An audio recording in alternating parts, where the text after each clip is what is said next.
et bienvenue sur Colt et Gaulois. Alors, ici on parle souvent d'armes à feu et surtout de culture sur les armes à feu sous un angle que vous entendez rarement ailleurs. Les médias rapportent toujours les drames qui ont eu lieu avec des armes à feu. Et à raison. Aucun problème là-dessus. Par contre, ça fait beaucoup moins de bruit et c'est rarement repris par les médias nationaux quand un propriétaire légal d'armes à feu utilise son arme pour sauver une vie ou arrêter un crime. C'est pour ça que j'ai décidé que chaque mercredi à partir de maintenant, on va se retrouver pour un nouveau rendez-vous qui sera consacré à un fait divers réel qui se sera passé aux US, rapporté par les presses locales américaines. Pas d'analyse, pas de jugement, juste les faits. Vous êtes prêts? On se plonge sur l'histoire d'aujourd'hui? Let's go!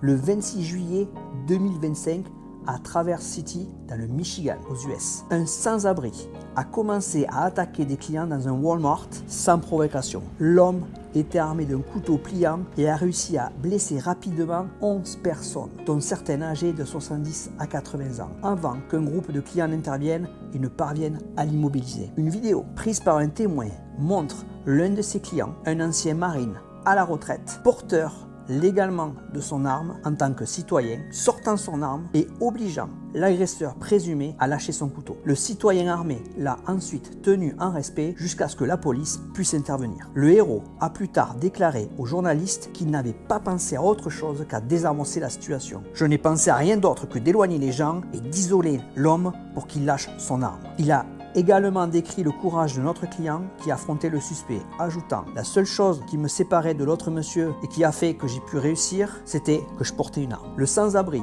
était recherché par la police juste avant cet incident. Bien que les autorités n'aient pas précisé pour quel mandat, il avait déjà été jugé inapte à comparaître lors de précédentes accusations de vol aggravé et avait été interné dans un établissement psychiatrique en 2016. L'homme fait désormais face à 11 chefs d'accusation d'agression avec intention de tuer et un chef d'accusation de terrorisme. Vous pouvez voir en bas les sources pour ce fait divers. Alors, on peut se poser la question, si on n'avait pas de citoyens armés légalement, notamment dans cette situation, est-ce que l'auteur des faits n'aurait pas pu encore faire plus de victimes? Dites-moi en commentaire ce que vous en pensez. En attendant, je vous retrouve la semaine prochaine pour un autre fait divers. Ciao!